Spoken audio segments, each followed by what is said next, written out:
Hello दोस्तों, कैसे भाई आप सभी। आज आपके लिए परसेंटेज की नेक्स्ट क्लास मिसलेनियस जो हम कर रहे हैं, मिसलेनियस की पार्ट 1। कल हमने पार्ट 1 सीखा था मिसलेनियस का। आज हम परसेंटेज के और भी धांसू धांसू सवाल लेके आए हैं आप लोगों के लिए, ठीक है। और भी लेवल को इंक्रीज करके लाया हूं, ठीक है ना। बात समझ में आई? तो जितने लोग भी जुड़ गए हैं वो जल्दी से क्लास को लाइक कर दें और शेयर कर दें हर जगह, अपने व्हाट्सएप स्टेटस, फेसबुक, हर जगह। और क्लास शुरू करते हैं बिना किसी बात के, ठीक है। पहला सवाल, जो लोग भी अगर हमारे इस चैनल को देख रहे हैं वो लोग सब्सक्राइब जरूर करें और प्ले स्टोर से हमारा स्टडी 91 का एप्लीकेशन भी डाउनलोड करें। यहां पे देखो पहला सवाल आपके स्क्रीन पे आ गया भाई। बहुत ही प्यारे प्यारे सवाल हैं। ऐसा सवाल हमारे एग्जाम में आता है भाई। ये देखो क्या लिखा है, यदि व्यंजक एक्स क्यूब वाई क्यूब में x तथा y के मानों में क्रमशः 25% और 20% की कमी की जाती है, व्यंजक के मान में कितने परसेंट की कमी हो जाएगी। बहुत ही प्यारा सा सवाल है। देखो x क्यूब y क्यूब, ठीक है, x क्यूब y क्यूब। अब आगे क्या बोला है कि x के मान में 25%, y के मान में 20%। 25% का मतलब 1/4 होता है, y का मतलब 1/5 होता है। मतलब पहले 4 रहा होगा, बाद में 5 रहा होगा। यानी कि अगर पहले इनिशियली देखें तो ये 4 का क्यूब और ये कितना 5 का क्यूब, यही था। और फाइनली अगर देखें तो इंक्रीजमेंट कमी दिखा रहा है। क्या कह रहा है? कमी होती है, दोनों में कमी होती है। बताओ 4 था, 1 कम हुआ तो कितना होगा 3 का क्यूब गुणे 5 था, 1 कम हुआ तो कितना हुआ 4 का क्यूब। यही हो जाएगा फाइनली। बात समझ में? इस तरह की बातें मैंने आपको सिखाया है परसेंटेज में, तो दोबारा नहीं बताने वाला हूं। 4 का क्यूब कैंसिल, 5 का क्यूब कितना हो गया 125 और 3 का क्यूब 27। अब बताओ 125 से 27 में कितने की कमी हुई है? तो 98। किससे? 125 से। और गुणे में 100 कर देंगे मेरे भाई। यहां से 25 से 5 बार, 25 से 4 बार और 98 चौक को 392 और डिवाइड बाई 5। 5 सते 35, 5 अटे 40, 5 चौक को 20, 78.4%। ऑप्शन नंबर डी वाला ये शानदार सा सवाल तुम्हें आ गया। बात समझ में आ रही है? समझ में आ रहा है कि नहीं? कुछ नहीं रखा भाई सवाल में, कुछ रखा ही नहीं है। एकदम इजी सा कॉन्सेप्ट, एकदम इजी सा सवाल है तुम्हारे लिए। बस x और y के इनिशियली मान, पहले 25% का मतलब 4, पहले 4 था, पहले 5 था। x क्यूब मतलब 4 का क्यूब करेंगे, 5 का क्यूब करेंगे, कमी हुआ है 4 से कम 3, 5 से कम 4। फिर ये तो आपको पता ही, मैंने बताया था कट जाएगा जो इधर कटता है। इनिशियली मान 125 था, फाइनली मान 27 हो गया। कितना कम हुआ है तो आप यहां से निकाल सकते हो। अगला सवाल, व्यंजक के बहुत सारे सवाल आते हैं एग्जाम में। देखो ये भी एक सवाल बड़ा प्यारा सा है। क्या कहा है जरा देखो ध्यान से। a बराबर b बटे c में b में 10% की वृद्धि और c में 10% की कमी, तो a के मान में क्या होगा? यह सवाल है आपसे। चलो देखो, पहले मान लो कि 100 रहा होगा। पहले मान लो b और c कितना रहा होगा 100, तो ये दोनों 100 थे, तो दोनों 100 मतलब a हमारा कितना रहा होगा 100/100 मतलब 1 रहा होगा हमारा ये पहले। बाद में कह रहा है कि b में 10% की वृद्धि, तो a बराबर, अब b जो है ये b है, ये c है, तो b में 10% की वृद्धि तो 110 और इसमें 10% की कमी तो ये 90। बात समझ में? तो यानी कितना हो गया 11/9। अब 11/9 हो गया तो आपसे पूछा है कितने परसेंट की इंक्रीजमेंट हुई है, कितने की इंक्रीजमेंट हुई है बताओ। पहले 1 था, अब 11/9 है, तो कितना बढ़ा है? तो इसमें से घटा देंगे ना, 1 में से 11/9 घटाओगे कितना आएगा 2/9। अब गुणे में 100। जब 1 में से 11/9 को घटाओगे तो 9 1 कम 9, 11। देखो यहां पे वृद्धि हुआ है ना, तो 11/9 में से 1 को घटा देंगे तो 9 1 कम 9, 11 में से 9 गया तो 2, 2/9 और नीचे 1 लिखो या ना लिखो। 1/9 का मतलब वो क्या होता है? 1/9 का मतलब होता है 11 से 1/9, 2/9 का मतलब 22 से ही 2/9%। ये आपका उत्तर आ जाएगा 22 से ही 2/9%। सॉरी, पहला वाला ऑप्शन सही है। बात समझ में? कुछ करना ही नहीं है। पहले मान लो b भी 100 रहा होगा, पहले मान लो c भी 100 रहा होगा। जब दोनों 100 थे तो a का मान 1 था, बाद में ये 10 बढ़ा तो 110 हो गया, बाद में ये 10 कम हुआ तो 11/9। यहां से ये मान बढ़ा है, तो कितना बढ़ा है? तो 22 से 2/9%। इसमें कुछ करना ही नहीं, बस सवालों की प्रैक्टिस तुम्हें आनी चाहिए, बाकी तो कुछ दिया ही नहीं। अगला सवाल देखो स्क्रीन पे क्या लिखा है, k बराबर a²/b। k बराबर a²/b। a और b के दोनों मानों में 20% की वृद्धि होती है, तो k के मान में प्रतिशत परिवर्तन। अब यहां से देखो k बराबर a²/b। मान लो दोनों पहले 100 रहे होंगे, तो 100 का स्क्वायर बटे में 100, 100 से 100 कैंसिल हो गया, यानी ये कितना बचा 100। पहले आपका k का मान कितना था 100 था, पहले आपके k का मान कितना था मेरे भाई 100 था, समझ में आ रहा है, हमने सबको 100 मान लिया। अब k का मान a² करना है, ठीक है भाई। अब यहां से देखो ये कह रहा है दोनों 20 बढ़ेंगे, तो यानी 120 सॉरी कौन बढ़ा है, दोनों में 20% की वृद्धि होती है, ठीक है। तो 120 का स्क्वायर और ये 120 हो गया, यानी मेरे भाई तुम बताओ यहां से 120 से 120 कट गया, यानी कितना हो गया 120 हो गया, सॉरी 120 से 120 कट गया तो ये 120 हो गया, यानी पहले मान तुम्हारा 100 था, अब मान तुम्हारा 120 है, तो कितना बढ़ा है, तो 20 बढ़ा है, बस ये आपका आंसर आ जाएगा। एकदम आसान सा सवाल है ना, बस देखने में लेंदी है, ऐसा लग रहा है परसेंटेज का सवाल है, व्यंजक यूज किया है, ऐसी ऐसी बातें सिर्फ कहा है, बाकी सवाल में कुछ है नहीं। कॉन्सेप्ट तुम्हारा वही होना चाहिए, दिमाग तुम्हारा वही चलना चाहिए, अलग से उड़ता हुआ नहीं लेके आना तुम्हें कॉन्सेप्ट, जो तुम पढ़े हो वही काम आएगा। बात समझ में आ रही कि नहीं, समझ में आ रहा है? कोई भी डाउट हो तो कमेंट सेक्शन में कमेंट करना मेरे भाई, ठीक है। देखो सबको हम इनिशियली में 100 मानेंगे, बाद में जितना इंक्रीज हुआ डिक्रीज हुआ उस हिसाब से लगा लेंगे, सिंपल सा तरीका है, कुछ करना ही नहीं आपको। समझ में आ रहा है कि नहीं, समझ में आ रहा है? चलो अगर आपको अच्छा लग रहा है तो जम के कमेंट करो कि हाँ सर बहुत मजा आ रहा है, सवाल भी अच्छे हैं और तरीका भी अच्छा और प्यार भी समझ में आ रहा है। एक्स, अब यहां पे क्या लिखा है जरा समझो ध्यान से, क्या लिखा है, X is directly proportional to inversely proportional to, x is inversely proportional to y square and x is directly proportional to z। x के मान में प्रतिशत परिवर्तन ज्ञात कीजिए, जबकि y के मान में 20% की वृद्धि और z के मान में 10% की कमी। अच्छा बताओ, आपको थोड़ा सा ज्ञान होगा अगर साइन ऑफ प्रोपोर्शनलिटी का 1/y² and x is directly proportional to z, then you say कि sir x is directly proportional to z and y² के इनवर्सली प्रोपोर्शनल हो जाएगा अगर इन दोनों इक्वेशन को हम मिलाएं। याद करो PV बराबर nRT, ideal equation of chemical, ideal equation याद है ना केमिस्ट्री का, है ना, बस वही चीज है। गॉस लॉ और कौन से लॉ को मिला के तुम ये बना देते, वही चीज है, दो प्रोपोर्शनलिटी को मिला के तुमने एक बना दिया। अब मैंने आपको परसेंटेज में एक चीज बताई थी, जब मैंने एरिया एंड वॉल्यूम पढ़ा रहा था तो मैं आपको बताया था कि मेरे भाई जब भी कभी हम कांस्टेंट वैल्यू की बात करते हैं, जैसे x बराबर अगर करेंगे तो एक k मान लेंगे कोई कांस्टेंट, और यहां पे z/y² ऐसा ले लेंगे। तो मैंने आपको क्या बताया था कि मेरे भाई कि जब भी कभी भी कांस्टेंट वैल्यू की बात करते हैं तो प्रतिशत परिवर्तन में कांस्टेंट का कोई भी फर्क नहीं पड़ता है। प्रतिशत परिवर्तन में कांस्टेंट जो ये k हमें दिख रहा है, ये जो k हमें दिख रहा है इसका कोई भी फर्क नहीं पड़ेगा, कांस्टेंट का कोई भी फर्क नहीं पड़ता है। कहां पे?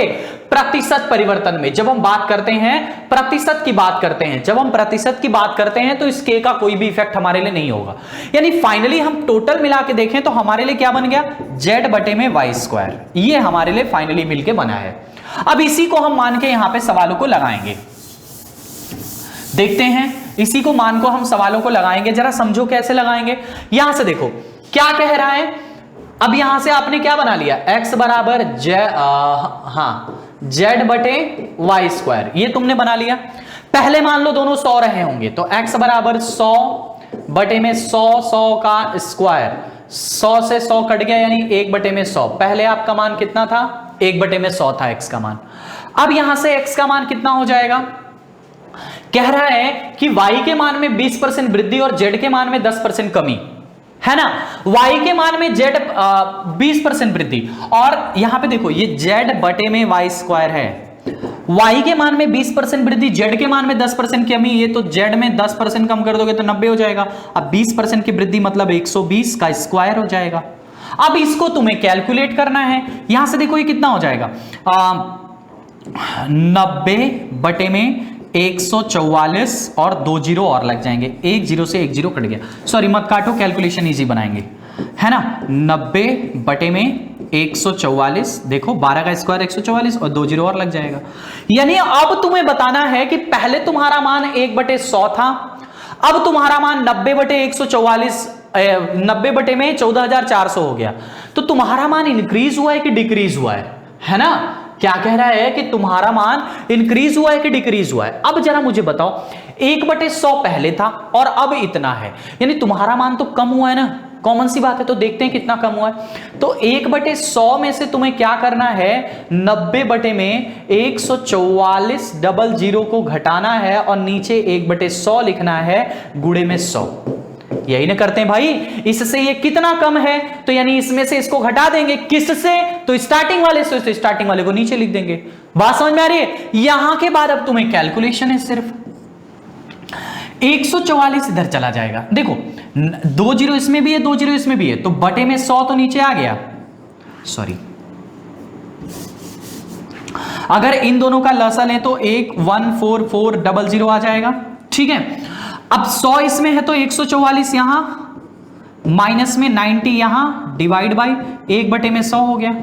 ये 00 से 00 कट गया, 90 में से घटाएंगे तो कितना आ जाएगा 54 डिवाइड बाई 144 गुणे में 100। ठीक है भाई, ठीक है ना। अब देखो तुम इसको काट सकते हो, 18 से काट दो, 18 3 54, 18 8 144, 3/8 का मतलब क्या होता है 37 सही 1/2, यानी कि 37.5% इसका आंसर आ जाएगा, ऑप्शन नंबर सी वाला। कैलकुलेशन है थोड़ी सी, बस थोड़ी सी कैलकुलेशन है और कुछ भी नहीं है। देखो फिर से समझा दे रहा हूं जिनको ना समझ में आ रहा हो। पहले z का मान 100 था, y का भी मान 100 था, तो x का मान कितना हुआ, वैल्यू पुट करेंगे, x का मान 1/100 हो गया। बाद में z का मान 10% कम हुआ तो 90 हो गया, y का मान 20% बढ़ा तो 100 था, 20% बढ़ा तो 120 हो गया। इसका स्क्वायर करेंगे तो 90/144, ये इतना आ गया। अब यहां से ये मान हमारा कम हुआ है, हमारा मान क्या हुआ है, कम हुआ है। तो कितना कम हुआ है, तो इसमें से इसको घटाएंगे तभी तो पता चलेगा कितना कम हुआ है। तो हमने ऊपर वाले में से इसको घटा दिया। किससे कम हुआ है, इससे। तो जिससे कम होता है, जिससे तुलना की जाती है, वो हमेशा नीचे आता है। बताया था ना वृद्धि परसेंट कमी परसेंट निकालने के लिए कि जितना कम होगा उतना, या जितना अधिक होगा उतना घटा के जिससे तुलना कर रहे हैं उसको नीचे लिखेंगे। तो इससे तुलना कर रहे हैं तो इसको नीचे लिख दिया। अब बाकी इसको कैलकुलेट करना है तुम्हें, ये 100 से 100 कट जाएगा, बाकी कैलकुलेशन यहां के बाद तुम कर सकते हो। कैलकुलेशन तो आसान है आपके लिए, 37.5% आएगा। अगला सवाल देखो, ये थोड़ा सा हटके है। देखो व्यंजक के उसी तरह के सवाल होते हैं जैसा मैंने तुम्हें दिखाया। यदि किसी भिन्न के अंश में 20% बढ़ा दिया जाए, हर को 5% घटा दिया जाए, तो भिन्न 5/2 हो जाती है। वास्तविक भिन्न क्या है, देखो मान लो भिन्न रही होगी x/y, अंश को 20% बढ़ा दिया तो 120 हो गया, हर को 5% घटा दिया तो 95 हो गया। बराबर में भिन्न का मान हो जाता है 5/2, 5/2, यही ना। अब यहां से देखो 5 ने काट दिया इसको 24 बार में, 95 उधर जाएगा, x/y बराबर 95 ऊपर चला गया, 24 दूनी के 48 नीचे आ गया, तो आपका आंसर आ गया 95/48। 95/48 ऑप्शन नंबर सी वाला। समझ में आ रहा है ना, कुछ नहीं रखा इस सवाल में, तो बहुत ही आसान है, इसको क्या दोबारा बताना। ये देखो ये सवाल बड़ा प्यारा सा है तुम्हारे लिए। एक आदमी एक संख्या को 5/3 के बजाय 3/5 से गुणा कर देता है, उसके उत्तर में त्रुटि परसेंट बताओ। देखो एक कोई नंबर रहा होगा जिसको गुणा करना था तुम्हें 5/3 से, तुमने गुणा कर दिया 3/5 से। चलो देखते हैं। बेसिकली अगर समझे तो मान लो एक नंबर रहा होगा x, जिसको तुमने 5/3 से गुणा करना था, तो तुम्हारा उत्तर आता 5x/3। तुमने क्या किया, x को 3/5 से गुणा कर दिया और बराबर तुम्हारा उत्तर आ गया 3x/5। कितने की एरर हुई है ये तुम्हें बताना है। इसमें से इसको घटाएंगे, ये वैल्यू बड़ी है कम हुआ है, मतलब आपको एरर दिखा रहा है। कितने का एरर है, इसमें से इसको घटा के आप आसानी से बता सकते हो कि कितने का एरर है। बात समझ में आई। तो यहां से तो ये तरीका तुम लगाओगे, थोड़ा फ्रैक्शनल होगा, लॉन्ग मेथड जाएगा। मैं इसको शॉर्ट में बता देता हूं कि कैसे करेंगे, दिमाग लगा के हल्के में कर लेते हैं कि कैसे करेंगे। देखो आपको मान लो कोई संख्या रही होगी, x को 5/3 से गुणा करना था और बाद में आपको उसी x को 3/5 से गुणा करना था। मैं चाहता हूं कि दोनों को आपस में थोड़ा बराबर करें। बताओ इसका 5 और 3 दोनों का डिनोमिनेटर 5 3 है, 5 3 का लसा 15, इसमें भी 15 का गुणा कर दो, इसमें भी 15 का गुणा कर दो। मतलब वो संख्या मान लो 3 से कितना आ जाएगा, है ना भाई। 3 से बताओ, 3 × 15 तो 25x और 5 × 15 तो 9x, यानी यही है। अब तुम्हारा ये भिन्नात्मक नहीं है, भिन्न नहीं बची, भिन्न नहीं बची तो फिर तुम्हारे कैलकुलेशन आसान। बताओ कितने की एरर है, एरर परसेंट तुम्हें बताना है। 25 से अगर 9 घट गया तो कितना बचा 16x, किससे तो 25x से, गुणे में 100 कर देंगे, x से एक कट गया, 25 ने काट दिया 4 बार में, 16 चौको 64% की एरर है, यानी 64% की कमी आएगी। ऑप्शन नंबर ये वाला, कम हुआ है ना, 25 से 9 कम हुआ है। बताओ कुछ है सवाल में, आप बताओ। कुछ भी नहीं है सवाल में भाई, एकदम आसान सा सवाल है। ठीक है, इस तरह के भी सवाल आपके एग्जाम में आते हैं। ये देखो अगला सवाल क्या लिखा है, एक छात्र को 4/3 के बजाय 3/4 से गुणा कर देता है। एक छात्र किसी संख्या को 4/3 के बजाय 3/4 से गुणा कर देती है, उसके उत्तर में, ये छात्रा हो जाएगा है ना, उसके उत्तर में त्रुटि %। फिर से वही बात, गुणा किससे करना था, 4/3 से, गुणा किससे कर दिया, 3/4 से। दोनों का लसा बताओ, दोनों का लसा बताओ, 3 और 4 का लसा 12 गुणे 12। ठीक है भाई, अब यहां से 3 ने काट दिया 4 बार में, 4 चौको 16, 3 ने काट दिया 3 बार में, 3 3 9। कितना कम हुआ है बताओ, कितना कम हुआ है बताओ। तो आप कहोगे 16 से 9 7, किससे, 16 से गुणे में 100 कर देंगे, 700 बटे में 16, 700 बटे 16 का मतलब देखो ये कितना आ गया, 700 बटे में 16। 4 से काट दो तो नीचे आ गया 4, ऊपर आ गया 4 एकम 4, 4 4 सते 28 और 4 5 20, 175। 175 बटे 4, 4 से भाग करो, 4 चौको 16 है ना, 4 तिहाई 12 और 3 बटे में 4, 43 से ही 3/4% की कमी हो रही है। देखो कहां है, 43 से ही 3/4% की कमी हो रही है, ये वाला ऑप्शन है। सेम टू सेम वैसे ही ये भी है, इसमें भी कुछ नहीं करना, सिर्फ अच्छा ये 12 कहां से हमने लिखा, तो इस 3 का और इस 4 का लॉसा लेंगे तो वही 12 यहां पे करेंगे, बाकी x मानो या ना मानो कोई फर्क नहीं पड़ता उससे। अगला सवाल देखो, अगला सवाल देखो, बहुत ही प्यारा सा ये भी एक सवाल है। एक लड़का है, एक प्रश्न क्या है, प्रश्न है 1/4 और 1/5 के योग को 1 में से घटाएं और उत्तर दशमलव में दें। ये एक प्रश्न है, 1/4 और 1/5 के योग को 1/4 प्लस 1/5 का योग करो, 4 5 20 और ऊपर 9, माने कितना आ गया ये 0.45। ठीक है, ये आपने दोनों को योग किया तो 0.45 आ गया है ना भाई। आपने देखो ध्यान से क्या कहा है सवाल में कहा है कि 1/4 और 1/5 के योग को, तो पहले योग तो कर लो, को 1 में से घटाएं, ऐसा कहा है, ठीक है ना। तो 1 में से घटाना है किसको, 1/4 और 1/5 के योग को घटाओ जरा, तो आप घटाओगे तो 1 माइनस ये कितना हो जाएगा, दोनों का लसा 20, 5 इधर 4 इधर 9, यानी घटाना है तो कितना आ जाएगा जरा देखो यहां से, 1 माइनस 0.45 ये आएगा, इसमें से घटाओ तो कितना आ गया 0.55, ये आ गया। ठीक है, घटाने पे इतना आ रहा है, का उत्तर 0.45 देता है, मतलब आपका सही उत्तर 0.55 है। लेकिन जब आप गलत कर देते हो, मतलब कोई लड़का जब गलत कर रहा है, देखो सही उत्तर 0.55 आना चाहिए, लेकिन गलती से क्या आ रहा है 0.45 आ रहा है, गलती से ये आ रहा है। तो आपसे कह रहा है कितने की त्रुटि हुई है, मतलब भाई इससे, किससे, इससे बताओ ये कितना कम है, 55 से 45 कितना कम है 0.10, किससे, तो 55 से, आप गुणे में 100 कर देंगे, ये 0 पॉइंट है, ठीक है ना। अब यहां से देखो कैलकुलेशन है सिर्फ यहां से, तो ये कितना हो जाएगा 1000 बटे में 55, ये आ गया। अब इसी को काट दो, सिर्फ 5 से काट दो, 5 से काट दोगे तो ये 200 बार में कटेगा और ये 11 बार में कटेगा, 200 बटे 11% है ऑप्शन नंबर डी वाला, 200 बटे में 11%। सिर्फ कैलकुलेशन है, ये भी हमारे एसएससी के एग्जाम में आया है, बात समझ में आई ना। इस तरह के सवाल देखो कुछ नहीं, एकदम हुआ है तुम्हारे लिए, एकदम आसानी से लगा रहे हो। त्रुटि % के सारे सवाल यहां पे मैं आज आपके लिए लेके आया हूं। अगला सवाल देखो, कहीं पे अगर कुछ डाउट हो तो तुम दोबारा पूछ लेना भाई। एक सवाल लिखा है कि जब अंकिता को 45 डिग्री माप वाले कोण की रचना करने को कहा गया तो उसने 45 डिग्री 27 मिनट माप वाले कोण की रचना कर दी, उसके द्वारा की गई त्रुटि % क्या है। अरे भाई ये सवाल में क्या रखा है, तुम बताओ इस सवाल में क्या रखा है। 45 डिग्री करने को कहा गया, उसने कर कितना दिया 45 डिग्री 27 मिनट की, ठीक है। किसने, कोई अंकिता नाम की लड़की है, ठीक है भाई।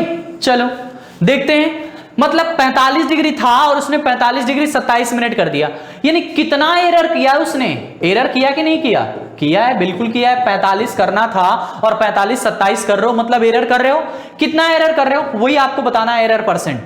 तो आप बताओ 45 डिग्री तो सेम है, 27 मिनट का एरर है, 27 मिनट उसने एक्स्ट्रा बता दिया, तो 27 मिनट डिवाइड बाई किससे?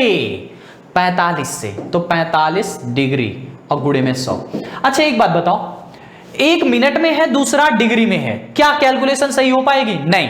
आपको दोनों को या तो डिग्री में बदलना पड़ेगा या तो मिनट में बदलना पड़ेगा। तो दोनों को मिनट में बदल देते हैं। तो 27 मिनट ये है और इस 45 डिग्री को अगर आप मिनट में बदल दोगे तो आपको पता है, आपको छोटी छोटी बातों के अंतर्गत आपको पता है मेरे भाई कि 1 डिग्री बराबर 60 मिनट होता है और 1 मिनट बराबर 60 सेकेंड होता है। यह बात आपको पता है सीसीबी के अंतर्गत।